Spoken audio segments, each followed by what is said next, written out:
Hi, it's Janet with Virtual Instructor, and I have a few shortcuts for you Excel users. So here they are.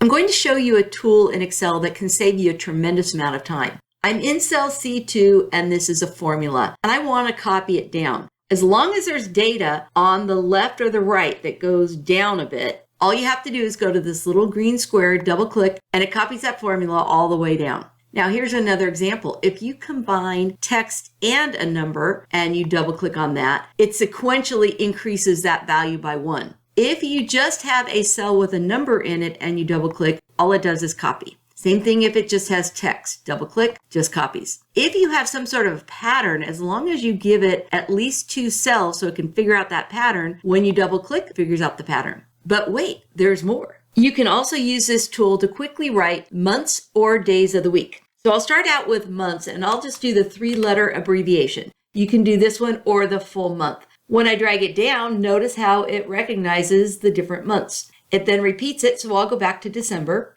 And I can do this for the days of the week. This time I'll spell them out and then I can drag this out and it gives me Tuesday, Wednesday, Thursday, Friday repeats. I'll go back to Friday. And I showed you earlier how you can combine text and numbers, but watch how smart this is. So I'll put in first quarter and I'll just do 2023 and watch as I drag this down. Second, third, fourth quarter 2023, then it goes to 2024 and keeps going. So it realizes there's only 4 quarters in a year. So there are some tricks on how you can use the fill handle to save yourself some time.